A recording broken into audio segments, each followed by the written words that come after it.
नमस्कार मित्रांनो, GK check point या युट्यूब चॅनलवर तुम्हा सर्वांचं स्वागत आहे.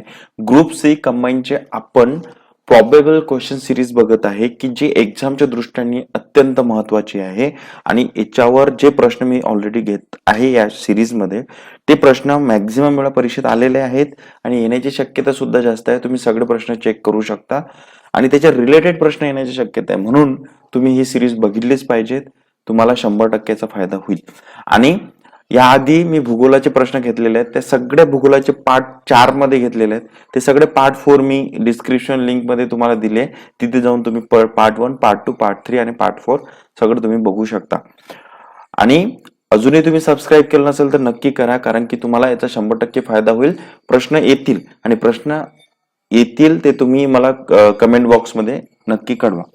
तर आज आपण विज्ञान सिरीज सुरू करत आहे. याच्यामध्ये आपण 60 प्रश्न केमिस्ट्रीचे बघणार आहे आणि असे प्रश्न बघणार आहे की जे की त्याचा संबंध परीक्षेच्या दृष्टीनेच आहे आणि त्याच्या अवतीभोवती तुम्हाला प्रश्न येतील. चला तर मग आपण सुरू करू. कुठलाही वेळ आपल्याला घालवायचा नाहीये. बघा, प्रश्न क्रमांक 1. अणूच्या शोधाबाबत काही शास्त्रज्ञांची इथे नावं दिलेली आहेत आणि त्याच्या शास्त्रज्ञाच्या शोधाच्या काळाक्रमानुसार आपल्याला योग्य क्रम लावायचा आहे. तर आपल्याला माहित आहे सर्वात पहिले कोण होते? ऋषी कणात.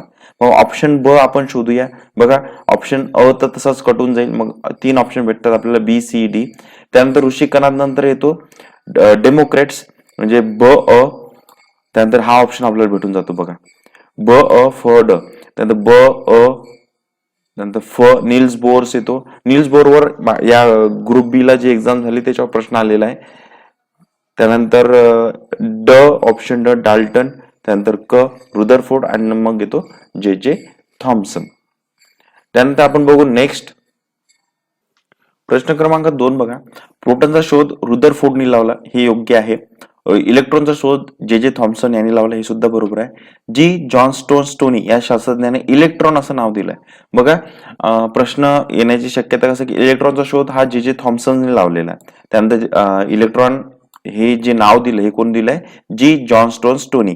तर म्हणून आपल्याला काय विचारलं? योग्य विधान. तर मग याचं सगळं योग्य आहे. तिन्ही स्टेटमेंट योग्य आहे. ऑप्शन नंबर अ ब क आपल्याला भेटते. तर त्यानंतर प्रश्न क्रमांक 3. अणुकेंद्रातील प्रोटॉन्स आणि न्यूट्रॉन यांची एकूण संख्या म्हणजेच काय? ॲटॉमिक मास नंबर होय, म्हणजे अणुवस्तुमानांक. हे स्टेटमेंट बरोबर आहे. अणुवस्तुमानांक हा झेड या अक्षराने दर्शवतात, तर अणुवस्तुमानांक हा ए या अक्षराने दर्शवतात आणि झेड हा अणु क्रमांक असतो. त्यामुळे ऑप्शन नंबर ए आपलं बरोबर आहे. त्यानंतर नेक्स्ट प्रश्नाचा आपण विचार करू. समान अणुअंक म्हणजे ॲटॉमिक नंबर परंतु भिन्न वस्तुमानांक म्हणजे अणु ॲटॉमिक मास नंबर असलेल्या मूलद्रव्यांना समस्थानिके म्हणजे आयसोटोप असे म्हणतात. तर हे बरोबर आहे. भिन्न अणुअंक ॲटॉमिक नंबर परंतु समान वस्तुमानांक असलेल्या मूलद्रव्यांना समभारिके म्हणजे आयसोबार असं म्हणतात. हे स्टेटमेंट सुद्धा बरोबर आहे. त्यानंतर भिन्न अणुअंक आणि भिन्न वस्तुमान परंतु समान न्यूट्रॉन संख्या असलेल्या मूलद्रव्यांना आयसोटोन्स असं म्हणतात. तर हे तिन्ही स्टेटमेंट बरोबर आहेत. तर याचं उत्तर काय राहील? अ ब क. बघा, हा जो प्रश्न आहे ना आणि हे जे स्टेटमेंट्स आहेत हे बऱ्याच वेळा परीक्षेला विचारलेले आहेत, त्यामुळे तुम्ही लक्षातच ठेवा. म्हणजे मी परत एकदा थोडंसं रिपीट करतो. आयसोटोप्स करायला म्हणायचं समान ॲटॉमिक नंबर म्हणजे झेड आणि आयसोबार्स कशाला म्हणायचं? समान ॲटॉमिक मास नंबर आणि आयसोटोन्स कशाला म्हणायचं? समान न्यूट्रॉनची संख्या. आणि एक अजून कन्सेप्ट आहे आयसोमर. आयसोमर मध्ये काय असतो? समान मॉलिक्युल फॉर्म्युला असतो पण डिफरंट त्याचं स्ट्रक्चर असतं. तर आयसोमर सुद्धा तुम्ही लक्षात राहू द्या. त्यानंतर जे आयसोटोप्स असतात तर याचे रासायनिक गुणधर्म सारखे नसतात, तर हे सुद्धा तुम्ही लक्षात राहू द्या. त्यानंतर नेक्स्ट, 1 मोल पदार्थ म्हणजे किती रेणू? 1 मोल म्हणजे 6.022 इंटू 10⁻23. तर हा ऑप्शन नंबर बी. त्यानंतर नेक्स्ट, तिसऱ्या कक्षेत जास्तीत जास्त 32 इलेक्ट्रॉन असतात, दुसऱ्या कक्षेत जास्तीत जास्त 18 इलेक्ट्रॉन असतात. आता बघा, ही तिसरी कक्षा, चौथी कक्षा हे तुम्ही कसं लक्षात ठेवायचं? त्यासाठी एक फॉर्म्युला आहे 2n². 2n² एन म्हणजे काय असते? ती कक्षा. म्हणून तुम्ही काय करायचं? 2 गुणीला तिसरी कक्षा विचारलं तर मग यांच्या जागी 3 व्हॅल्यू पुट करायची आणि त्याचा स्क्वेअर काढून ते मल्टिप्लिकेशन करायचं. म्हणजे हे सोपं होतं आणि याच्यावर प्रश्न सुद्धा आलेला आहे. मग हे दोन्ही स्टेटमेंट, तिसरी जर व्हॅल्यू आपण काढले तर हे दोन्ही स्टेटमेंट चुकीचे ठरतात. म्हणून काय येईल? ऑप्शन नंबर दोन्ही अयोग्य. त्यानंतर नेक्स्ट, कार्बन 14 या समस्थानिकांचा उपयोग कार्बन डेटिंगसाठी करतात असा शोध विलार्ड लिबी या शास्त्रज्ञाने लावला. हे स्टेटमेंट बरोबर आहे. ड्यूटेरियम ऑक्साईडचा उपयोग अणुभट्टीमध्ये उष्णता नियंत्रणासाठी केला जातो. बरोबर. कोबाल्ट 60 चा उपयोग कर्करोगाच्या उपचाराच्या रेडिओथेरपीसाठी मध्ये करतात. बरोबर. ऑक्सिजन निसर्गात 3च समस्थानिके असतात. तर म्हणजे समस्थानिक म्हणजे आयसोटोप्स, तर हे सुद्धा बरोबर आहे. तर आपल्याला काय विचारलं अयोग्य, तर याच्यापैकी कुठलंही अयोग्य नाही. आणि ऑक्सिजन निसर्गामध्ये कोणते ऑक्सिजनचे आयसोटोप्स कोणते आहेत, तर ऑक्सिजन 16, ऑक्सिजन 17 आणि ऑक्सिजन 18. तर 3 त्याचे दिसून येतात. खालीलपैकी अष्टक पूर्ण न केलेला एकमेव निष्क्रिय वायू कोणता, म्हणजे ऑक्टेट पूर्ण न केलेला, तर कोणते आहेत ते, त्यालाच आपण कोणते म्हणतो, इनर्ट गॅसेस असंही म्हणतो. तो कोणते आहे, निऑन आहे, आर्गॉन पण आहे, झेनॉन पण आहे, हेलियम नाही. हेलियम आपल्याला एकदम सुरुवातीला भेटतो, त्यामुळे हा याचा ऑक्टेट कम्प्लीट आहे. हेलियमचा काय एक असतो त्याच्यामध्ये, तो कम्प्लीट आहे. तर मग कोणते आहे बाकीचे, निऑन आहे, ऑर्गॉन आहे, क्रिप्टॉन आहे, झेनॉन आहे, त्यानंतर रेडॉन आहे. म्हणजे असे 6 प्रकारचे ते गॅस आपल्याला दिसून येतात. त्यानंतर त्यानंतर नेक्स्ट क्वेश्चन, आधुनिक आवर्त सारणीमध्ये मूलद्रव्याची मांडणी हे त्याच्या ऍटॉमिक नंबर नुसार करतात. तर कोणते स्टेटमेंट आपल्याला बरोबर आहे, तर आपल्याला दोन्ही स्टेटमेंट याचे बरोबर दिसतात. आधुनिक आवर्त सारणी हे कोणी लिहिली, हेनरी मॉल्सेल याने. तर ऍटॉमिक नंबर तुम्ही हा लक्षात ठेवा, हा प्रश्न बऱ्याच वेळा आलेला आहे. तर कधी कधी ऍटॉमिक मास सुद्धा देतात, तर ऍटॉमिक नंबर नुसार ते त्याची प्रश्न आहे. त्यानंतर नेक्स्ट, ब्रोमिन हा द्रवरूप धातू आहे. बरोबर. हे बघा काही अपवाद इथे दिलेले आहेत. तर ब्रोमिन हा द्रवरूप धातू आहे. तर शक्यतो आपल्याला जे सॉलिड असतात, धातू असतात, हे सॉलिड फॉर्म मध्येच दिसून येतात आहे ना. त्यानंतर ग्रॅफाइट हा अधातू विद्युत वहन करतो. बरोबर आहे. आणि अधातू हे शक्यतो विद्युत वहन करत नाही, पण हा त्याच्यामध्ये एक अपवाद आहे, म्हणून ग्रॅफाइट तुम्ही लक्षात ठेवा. आयोडीन हा अधातू चकाकतो. शक्यतो अधातू हे चकाकत नसतात, तर हा आपल्याला एक चकाकणारा दिसून येते. हे अपवाद तुम्ही लक्षात राहू द्या. तर कोणते विधान योग्य आहेत, तर सगळेच बरोबर आहेत. त्यानंतर नेक्स्ट, हायड्रोजन हा या मूलद्रव्याचे वैशिष्ट्य आपल्याला ओळखायचे. हायड्रोजन अणूच्या केंद्रकात न्यूट्रॉन असतो, तर न्यूट्रॉन नसतो. हायड्रोजन अणुकेंद्रात न्यूट्रॉन नसतो. स्टेटमेंट नंबर 2, उत्तर क्रमांक 2.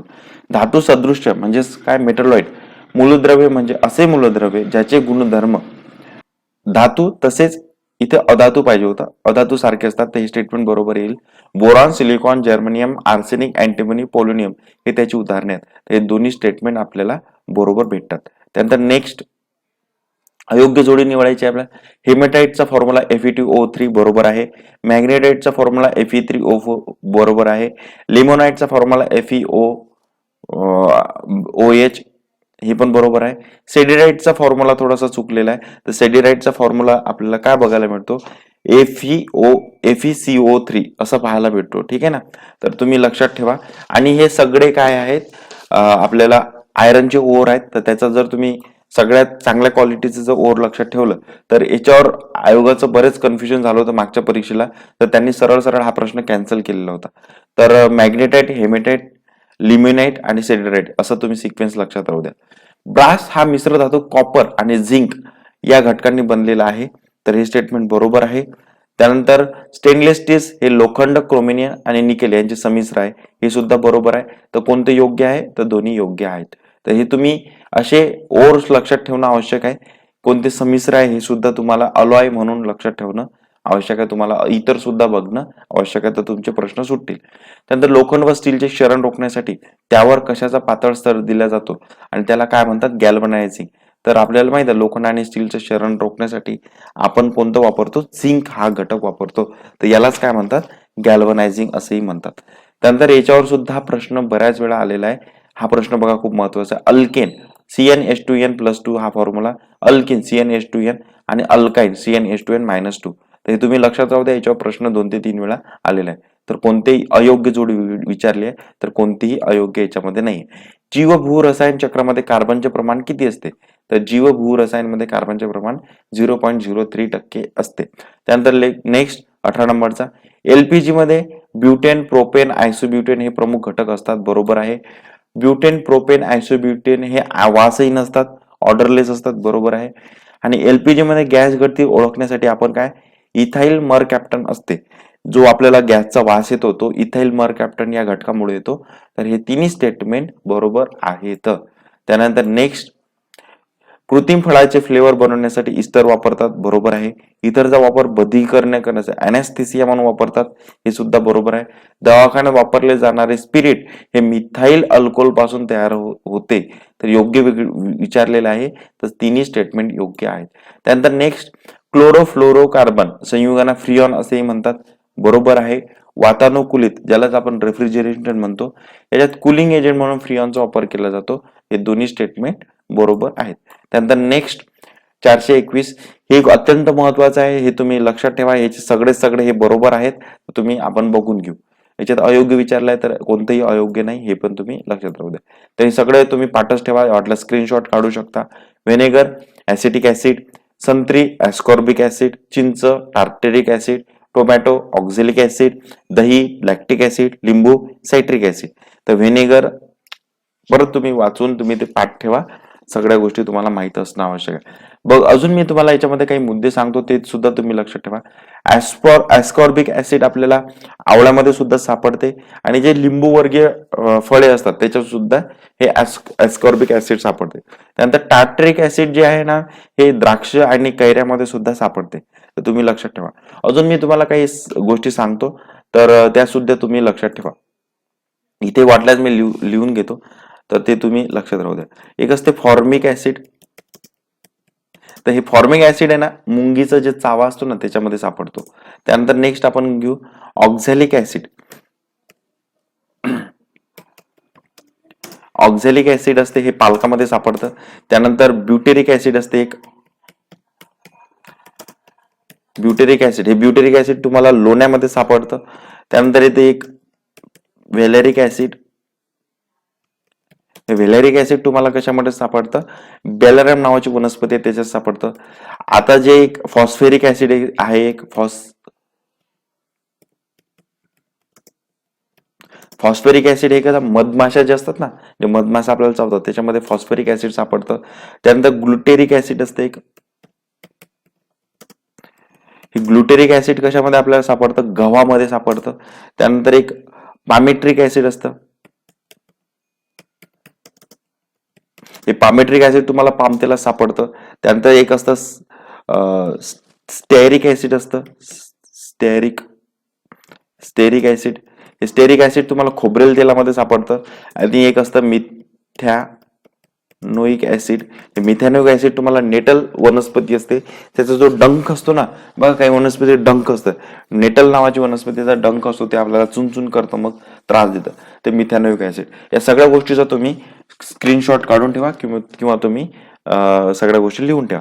त्यानंतर नेक्स्ट आपण बघू बेस आणि त्याचे उपयोग असतात. इथे दिलं सोडियम हायड्रॉक्साईड, त्यालाच आपण NaOH असंही म्हणतो, आहे ना, NaOH असंही म्हणतो, त्याला कॉस्टिक सोडा म्हणतात. तर याचा उपयोग काय, धुण्याचे साबण म्हणून वापरलं जातं. त्यानंतर पोटॅशियम हायड्रॉक्साईड साबण किंवा शॅम्पू मध्ये वापरलं जातं. मिल्क ऑफ मॅग्नेशिया, त्याला अँटॅसिड असंही म्हणतात, आहे ना. जेव्हा तुम्ही ऍसिड वगैरे, तुम्हाला ऍसिडिटी वगैरे होते, तेव्हा मिल्क ऑफ मॅग्नेशिया जर तुम्ही वापरलं तर त्याचं प्रमाण कमी होतं. पोटॅशियम हायड्रॉक्साईडचा फॉर्म्युला काय आहे, KOH. त्यानंतर मिल्क ऑफ मॅग्नेशियाचा pH काय आहे, 10.5, आहे ना, 10.5 pH आहे. आणि अमोनियम हायड्रॉक्साईड हे खत तयार करण्यासाठी वापरलं जातं. अयोग्य जोडी विचारलेली आहे, तर याच्यापैकी कोणतीही अयोग्य नाही, याचं उत्तर कोणतेही नाही. त्यानंतर नेक्स्ट, सायंटिस्ट सोरेनसन यांनी pH स्केलचा शोध लावला, बरोबर आहे.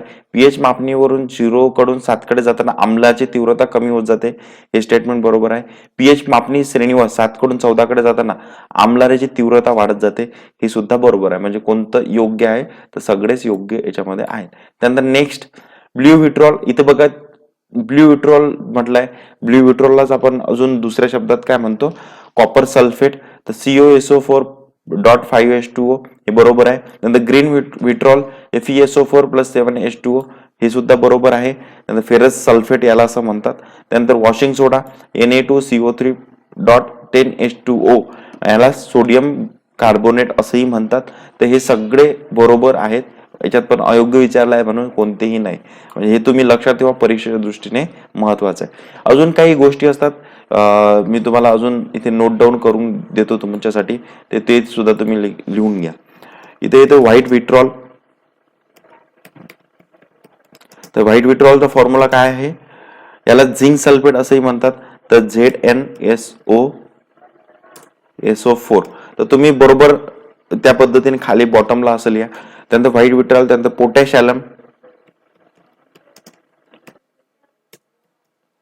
ॲलम आहे. पोटॅश ॲलमचा फॉर्म्युला सुद्धा K2SO4 डॉट Al2 ब्रॅकेटमध्ये SO4 .24. हा पोटॅश ॲलम म्हणजे तुरटी आहे की नाही, आपण तुरटीमध्ये ते आहे. बाकीच्या सुद्धा गोष्टी आहेत त्या सुद्धा तुम्ही बघून घेशाल. त्यानंतर नेक्स्ट बघून घेऊ आपण. इथं गंधक म्हणजे काय? सल्फर. या पोषण मूलद्रव्यापासून सिस्टीन, मिथिओनाइन आणि सिस्टेन हे अमिनो आम्ल मिळतात, अमिनो ऍसिड बनतात. तुरटी हे रक्तप्रवाहासाठी थांबण्यासाठी बनवतात. तर योग्य ओळखायचं, तर दोन्ही योग्य आहेत. त्यानंतर नेक्स्ट, ऍसिड रेन यासाठी खालीलपैकी कोणता घटक जबाबदार? ऍसिड रेन साठी असतो नायट्रिक ऍसिड आणि सल्फ्युरिक डायऑक्साईड. तर आपल्याला ऑप्शन भेटतो NO2 आणि SO2, नायट्रिक ऍसिड आणि सल्फ्युरिक ऍसिड. वॉशिंग सोडा, धुण्याचा सोडा, याला Na2CO3 उपयोग खालीलपैकी कशासाठी करतात? तर कागद, काच, साबण तयार करण्यासाठी बरोबर आहे. पेट्रोलियमचे शुद्धीकरणासाठी हे सुद्धा बरोबर आहे. हार्ड दुष्फेन पाणी सुफेन करण्यासाठी, तर हे तिन्ही बरोबर आहेत. ऑप्शन नंबर अ, ब, क. त्यानंतर नेक्स्ट, एखाद्या द्रावणाचा पीएच जर 7 असल्या तर ते द्रावण उदासीन असते. तर हे स्टेटमेंट बरोबर आहे. दूध, पावसाचे पाणी हे उदासीन द्रावणे आहेत. तर याच्यातलं आपल्याला अयोग्य ओळखायचं, तर अयोग्य कोणतंही नाही. त्यानंतर नेक्स्ट, खालीलपैकी कोणत्या द्रावणापासून विद्युत धारा वाहू शकते? तर इथिल अल्कोहोल मधून करंट वाहतो, आम्लयुक्त पाण्यामधून सुद्धा करंट वाहतो, मिठाचं द्रावण आहे त्याच्यामधून सुद्धा करंट वाहतो, आणि डायल्युटेड H2SO4 याच्या मधून सुद्धा करंट वाहतो. म्हणजे आपलं उत्तर काय राहील? वरीलपैकी सर्व बरोबर आहेत. Option number 4. आपल्या शरीराचा पीएच, याच्यावर प्रश्न आलेला आहे. तर आपल्या शरीराचा पीएच हा 7.35 टू 7.45 च्या दरम्यान असतो. त्यानंतर नेक्स्ट, कॅटेलिस्ट विषयी आपल्याला विधान लक्षात घ्यायचा, हा परीक्षेत आलेला प्रश्न आहे. प्रत्यक्ष अभिक्रियेत भाग न घेता रासायनिक अभिक्रियेचा वेग वाढवतात. बरोबर आहे. रासायनिक अभिक्रियेची संक्रियन ऊर्जा म्हणजे ऍक्टिव्हेशन एनर्जी कमी करतात, हे सुद्धा बरोबर आहे. अभिक्रिया समतोल स्थितीत पोहोचण्यासाठी लागणारा वेळ कमी करतात, हे सुद्धा बरोबर आहे. म्हणजे आपल्याला योग्य विधान मिळायचं आहे. मग काय? अ, ब, क हे बरोबर आहे. त्यानंतर नेक्स्ट आपल्याला याच्यात काय करायचं आहे की उष्म रासायनिक अभिक्रिया कोणत्या? उष्म रासायनिक अभिक्रिया कोणत्या? एंडोथर्मिक, एक्झोथर्मिक आणि रेडॉक्स रिएक्शन, हे 2 रिएक्शन ह्या उष्म रासायनिक अभिक्रिया आहेत. तर हे वरच्या जे स्टेटमेंट दिलंय त्यावरून आपल्याला कोणती रिएक्शन आहे ते ओळखायचं आहे. तर आपण परत वाचूया. पाण्यात युरिया विरघळल्यास पाण्याचे तापमान कमी होते. ओके, याच्यावरूनच तुम्हाला लक्षात येऊन जाईल कोणती रिएक्शन आहे. तर ती बर्फाचे रूपांतर पाण्यात होणे, वनस्पती उष्णता ऊर्जा वापरून ग्लुकोज रूपांतर स्वरूपात अन्न तयार करणे, आणि वायुरूप अणूंचे रूपांतर कॅटायन मध्ये होणे. तर ह्या सगळ्या रिएक्शन कोणाच्या आहेत? तर एंडोथर्मिक रिएक्शन्स ह्या आहेत. त्यानंतर नेक्स्ट, दुधाचे दही होणे, फळ पिकणे, अन्नपचन, श्वसन, ह्या अभिक्रिया कोणत्या आहेत? ह्या स्लो रिएक्शन्स आहेत. आणि हळूवारपणे होते, फास्ट नाही आहेत. आता प्रक्रिया दिलेल्या आणि त्याचे उत्प्रेरक दिले, हा महत्वाचा आहे. हे सुद्धा तुम्ही लक्षात राहू द्या. वनस्पती तेलापासून वनस्पती तूप करताना कोणतं उत्प्रेरक वापरतात? निकेल. ब्रेड, केक, पाव करताना कोणतं? झायमेज. त्यानंतर ऊसापासून ग्लुकोज तयार करताना इन्व्हर्टेज, आणि ग्लुकोज पासून इथिल अल्कोहोल तयार करताना झायमेज. तर हे सगळ्या बरोबर आहेत. अयोग्य विचारले आहे, कोणतीही अयोग्य नाही. त्यानंतर नेक्स्ट, शरण टाळण्यासाठी काय करायचंय?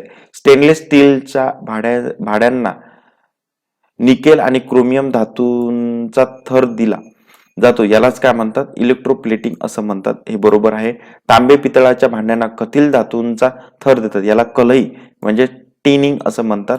अल्युमिनियमच्या वस्तूंना ऑक्साईडचा जाड थर देतात, यालाच डायझिंग असंही म्हणतात. गंजचे रेणुसूत्र काय? Fe2O3H2O हे आहे. तर क्षरण आपल्याला अयोग्य विचारलेलं आहे, तर कोणतंही याच्यामध्ये अयोग्य नाही. त्यानंतर नेक्स्ट, आपण विचार करू. कुरकुरे, चिप्स इत्यादी पदार्थाचे ऑक्सिडीकरण करण्यासाठी नायट्रोजनचा उपयोग करतात. बरोबर आहे, हे एका परीक्षेत विचारलेलं पण आहे. सफरचंद, स्ट्रॉबेरी, बदाम, पपई इत्यादी अन्नपदार्थांचे ऑक्सिडीकरण करण्यासाठी बीटा कॅरोटीन आणि लायकोपिन प्रतिबंधकांचा उपाय करतात. हे सुद्धा बरोबर आहे. BHA आणि BST यासारख्या पदार्थांचा वापर ऑक्सिडीकरण प्रतिबंधक म्हणून उपयोग केला जातो. योग्य विधान निवडायचं आहे, हे सगळं बरोबर आहे. आता तुम्ही इथे घ्या BHA आणि BST म्हणजे नेमकं काय. तर BHA म्हणजे काय, ब्युटिल हायड्रॉक्सिटुलिन आणि BSTचं काय, सॉरी BST म्हणजे काय, ब्युटिल हायड्रॉक्सिटुलिन आणि BHA म्हणजे काय, ब्युटिलेटेड हायड्रॉक्सी एनिसोल. तर या पदार्थाचा वापर ऑक्सिडीकरण प्रतिबंधक म्हणून केला जातो. त्यानंतर नेक्स्ट आपण बघू, ओझोन वायूचे सूर्यप्रकाशामुळे रिडक्शन होऊन काय तयार होतो. तर ऑप्शन नंबर 2 ब क तयार होतं. मग ब काय आहे, नवजात ऑक्सिजन तयार होतो आणि ऑक्सिजनचा रेणू तयार होतो. ठीक आहे ना. त्यानंतर नेक्स्ट आपण करू, खालीलपैकी कुठला घटक म्हणजे बायो कॅटलिस्ट म्हणून काम करतो. तर काय म्हणून बायो कॅटलिस्ट म्हणून काम करतो, एन्झाईम्स, त्यालाच आपण विकर असं म्हणतो, ते बायो कॅटलिस्ट म्हणून काम करतात. जसे जसे रासायनिक अभिक्रिया होत राहते वेळेनुसार तिचा वेग, आपण हे मागेच एका प्रश्नामध्ये बघितलं, तर याचा वेग मंदावत असतो. त्यानंतर नेक्स्ट, भोपाळ वायू दुर्घटना कोणता वायू बाहेर पडतो तर पडला होता. तर याच्यावर प्रश्न मागच्या परीक्षेलाच येऊन गेलेला आहे. तुम्ही प्रश्नपत्रिका उघडा, तर ऑलरेडी तिथे आलेला आहे. तर कोणता आहे तो, मिथिल आयसोसायनाइड. तर बघा तिथे मिथिल आयसोसायनाइड दिलं होतं, त्यानंतर मिथिल आयसोसायनाइड सुद्धा दिले होतं, तर मिथिल आयसोसायनेट असं आहे. तर तुम्ही बारकाईने ते उत्तर लिहाल, म्हणजे ऑप्शन नंबर 3. नंतर अल्फा, बीटा, गामा या किरणांच्या धातूच्या पत्र्यामधून आरपार जाण्याच्या क्षमतेनुसार क्रमसंबंध ओळखा. तर हे कसं ओळखायचं, स्पीड नुसार तुम्ही ओळखू शकता. तर सगळ्यात जास्त स्पीड करायची आहे गॅमाची आहे, त्यानंतर बीटाची येते, आणि त्या सगळ्यात कमी स्पीड सगळ्यात जड आपण म्हणू तो आहे बीटा, म्हणून त्याची अल्फा, म्हणून त्याची स्पीड सुद्धा कमी आहे. म्हणून इथे काय राहील, हा ऑप्शन राहील. त्यानंतर 43, सूर्यापासून मिळणारी ऊर्जा ही खालील कोणत्या कारणाने होते. तर जी सूर्यापासून मिळणारी ऊर्जा न्यूक्लिअर फ्युजनमुळे तयार होते. फ्युजन आणि फ्युजन मध्ये कन्फ्युज व्हायचं नाही, म्हणून सूर्याचा संबंध हा फ्युजन सोबत असतो, तर फ्युजनच टिक करायचं. त्यानंतर नेक्स्ट, वातावरणातील घटक आणि त्याचं प्रमाण इथे आपल्याला ओळखायचं. नायट्रोजनचं प्रमाण 78.09 असते, त्यानंतर ऑक्सिजन 20.95% आणि कार्बन डायऑक्साईड हे चुकीचं आहे, कार्बन डायऑक्साईड 0.03 असतो. तर वरीलपैकी अयोग्य जोडी कोणती आहे, फक्त क. त्यानंतर नेक्स्ट आपण विचार करू, नैसर्गिक रबरामध्ये आयसोप्रीन पॉलिमर असतो, हे बरोबर आहे. कृत्रिम खाद्य रंगात शिशे आणि पारा हे धातू असतात, हे सुद्धा बरोबर आहे. टेट्रॉजिन आणि सनसेट येलो सर्वाधिक वापरले जाणारे कृत्रिम खाद्य रंग आहेत. तर सगळे विधाने ही बरोबर आहेत, ऑप्शन नंबर 4. त्यानंतर काचेचा प्रकार आणि त्याचा उपयोग आपल्याला ओळखायचा आहे. ब्राऊन काच हे चष्म्यामध्ये वापरले जाते. बोरोसिलिकेट काच हे प्रयोगशाळेतील जे उपकरण आहेत त्याच्यात वापरले जाते. जल काच हे सिमेंट ऑटोमोबाईल्स मध्ये वापरले जाते. अयोग्य ओळखायचं आहे, तर कुठलंच अयोग्य नाही, तर ऑप्शन नंबर 4. आता प्रश्न 48, अणूतील इलेक्ट्रॉन केंद्रकाभोवती एका विशिष्ट कक्षेत भ्रमण करतात, त्यासंबंधी खालील विधाने लक्षात घ्यायची आहे. प्रत्येक परिभ्रमण कक्षा ही निश्चित ऊर्जा मात्रेचा एनर्जी लेवल आपल्याला स्तर दर्शवते, बरोबर आहे. केंद्रकाच्या जवळील कक्षा ऊर्जा सर्वाधिक, तर बाह्यतम कक्षाची ऊर्जा सर्वात कमी असते, हे स्टेटमेंट चुकीचं आहे. म्हणून आपल्याला योग्य विचारलंय, फक्त अयोग्य त्याच्यामध्ये राहील. त्यानंतर नेक्स्ट, बायोगॅस जो जनावरांच्या मूलमूत्रावर सूक्ष्मजीवाकडून होणाऱ्या फर्मेंटेशन प्रक्रियेने तयार होतो, यात खालीलपैकी कोणत्या वायूंचे मिश्रण आढळते. तर याच्यामध्ये आपल्याला आढळते methane, carbon dioxide, nitrogen, hydrogen sulphide हे आपल्याला घटक आढळतात. तुम्ही लक्षात ठेवा, म्हणजे सरळ सरळ एवढं जर लक्षात ठेवलं, बायोगॅसमध्ये कोणकोणते घटक आढळतात, methane, carbon dioxide, nitrogen, hydrogen sulphide. त्यानंतर नेक्स्ट, मानवी शरीर हे काही मुख्य मूल घटकांपासून बनलेले आहे, त्यांना त्यांच्या उतरत्या क्रमाने लावल्यास खालीलपैकी योग्य पर्याय निवडा. म्हणजे मानवी घटक सगळ्यात जास्त कोणत्या घटकाने बनलेला, ऑक्सिजन, त्यानंतर कार्बन डायऑक्साईड, मग येतो नायट्रोजन, है ना. त्यानंतर नेक्स्ट, प्रकाश संश्लेषण क्रियेत हरित वनस्पती सौर ऊर्जेचं रूपांतर कशामध्ये करतात, रासायनिक ऊर्जेमध्ये करतात, ठीक आहे ना. आणि मग रासायनिक ऊर्जेपासून ते अन्न प्रक्रिया तयार होते. त्यानंतर नेक्स्ट, हवेत उडणाऱ्या विमानांच्या चाकांमध्ये हेलियम वायू भरलेला असतो, हे स्टेटमेंट बरोबर आहे. विजेच्या दिव्यामध्ये तार विरघळू नये म्हणून काय ॲर्गॉन हा निष्क्रिय वायू भरतात. तर हे दोन्ही स्टेटमेंट बरोबर आहेत. त्यानंतर आपण 53 पेट्रोलियम हे जीवाश्म इंधन आहे, बरोबर आहे. मिथेन आणि कार्बन डायऑक्साईड हे हरितगृह वायू आहेत, तर दोन्ही स्टेटमेंट बरोबर आहे. त्यानंतर नेक्स्ट धातूच्या उष्मीय विद्युत सुवाहकता कंडक्टिव्हिटी संबंधी खालील विधाने आपल्या लक्षात घ्यायची आहे. चांदी ही विद्युताची सर्वोत्तम कंडक्टर आहे, बरोबर आहे. शिसे या धातूची उष्णता व विद्युत सुवाहकता सर्वात कमी आहे, तर दोन्ही स्टेटमेंट हे आपले बरोबर आहे. त्यानंतर नेक्स्ट 55 पृथ्वीवर आढळणाऱ्या मूलद्रव्यांची त्यांच्या उतरत्या क्रमाने मांडणी केल्यास खालील पैकी कोणता पर्याय योग्य असेल. तर सगळ्यात कमी जर आपण विचार केला तर आपल्याला उतरत्या क्रमाने निवडायचा, त्यामुळे ऑक्सिजन, सिलिकॉन, अल्युमिनियम आणि लोह असा आपला पर्याय ठरेल. त्यानंतर नेक्स्ट आयसोटोप्सचा विचार करता खालील विधाने लक्षात घ्यायची आहे. कोणत्याही मूलद्रव्याचे सर्व समस्थानिकांचे रासायनिक गुणधर्म सारखे असतात. आपण मला वाटते चौथा पाचवा काय तो प्रश्न होता त्याच्यामध्येच पाहिलं होतं. आयसोटोप्स म्हणजे काय? आयसोटोप्स म्हणजे समान ॲटोमिक नंबर, ठीक आहे ना, आणि डिफरंट ॲटोमिक मास नंबर, आणि याचे रासायनिक गुणधर्म हे सारखे असतात का? सारखे असतात. तर आपण पहिल्या आधीचे प्रश्न पाहिलं तर ऑप्शन नंबर 1. त्यानंतर नेक्स्ट थिरियम धातू जो आण्विक ऊर्जा निर्मिती वापरला जातो त्या संबंधी आपल्याला विधान लक्षात घ्यायचं आहे. एक क्रिस्टलियन ऑक्टाहेड्रल धातू आहे, तर आपल्याला बरोबर आहे हे. तर मोनोझाईट वाळूपासून हा उपलब्ध होतो, हे सुद्धा बरोबर आहे. हे एक जड मूलद्रव्य असून सापेक्ष घनता पाण्याच्या 11 पट आहे, तर हे तिन्ही स्टेटमेंट बरोबर आहे, ऑप्शन नंबर 4. त्यानंतर 58 गॅसोहोल हे एक उच्च प्रतीचे इंधन म्हणून ओळखले जाते, त्या संबंधीचे उदाहरण आपल्याला लक्षात घ्यायचं आहे. पेट्रोल आणि इथेनॉल यांच्या मिश्रणातून तयार होतो, बरोबर आहे. यांच्या ज्वलनातून होणारे कार्बन डायऑक्साईड व सल्फर डायऑक्साईडचे उत्सर्जन तुलनेने कमी होते, तर हे दोन्ही स्टेटमेंट बरोबर आहे. त्यानंतर नेक्स्ट कोळसा आणि कार्बनचे प्रमाण दिलं अँथ्रासाइट. आता बघा कोळशाचा सगळ्यात कोणत्या क्वालिटीचा जर नुसार विचार केला अँथ्रासाइट सगळ्यात चांगला असतो. मग त्यानंतर ब्युटिमिनस, लिग्नाइट आणि पीठ. तर याचे कार्बनचे प्रमाण इतकं दिलेलं आहे, ब्युटिमिनसचं एवढं आहे, लिग्नाइटचं एवढं आहे आणि पीठचं एवढं आहे. सगळ्यात निकृष्ट दर्जाचा जर विचार केला तर पीठ आहे, आणि सगळ्यात उच्च दर्जाचा जर विचार केला तर अँथ्रासाइट. हे तुम्ही लक्षात राहू द्या, परीक्षेत आलेलं आहे, इम्पॉर्टंट आहे. त्यानंतर अयोग्य जोडी विचारलेला आहे, तर यापैकी कोणतीही नाही. त्यानंतर नेक्स्ट शेवटचा प्रश्न केमिस्ट्रीचा. याच्यानंतर आपण फिजिक्स बघू आणि बायोलॉजी सुद्धा बघू. इम्पॉर्टंट जे परीक्षे दृष्टीने महत्वाचं आहे तेच आपण बघणार आहे. त्यामुळे तुम्ही अजूनही सबस्क्राईब केलं नसेल तर नक्की करा, लाईक करा, शेअर करा, कमेंट करा. आणि हा आपण शेवटचा प्रश्न बघू आणि इथंच थांबून जाऊ. इथिलीन पासून पॉलिथिनच्या पिशव्या तयार करतात, बरोबर आहे. इथिलीनचा उपयोग फळे पिकवण्यासाठी केला जातो, बरोबर आहे. याच्यात अयोग्य विचारलंय तर कोणतंही अयोग्य नाही. तर भेटूया आपण आता पुढच्या एका व्हिडिओमध्ये. फिजिक्स किंवा बायोलॉजी आपण घेऊ. हा पार्ट इथे संपून जातो केमिस्ट्रीचा. इम्पॉर्टंट प्रश्न आहे, या प्रश्नाच्या अवतीभोवतीच तुम्ही अभ्यास करा, तुमचे प्रश्न टॅकल होतील, तुम्हाला चांगले मार्क मिळतील, याची 100% मी खात्री देतो. भेटूया आपण पुढच्या व्हिडिओमध्ये. धन्यवाद.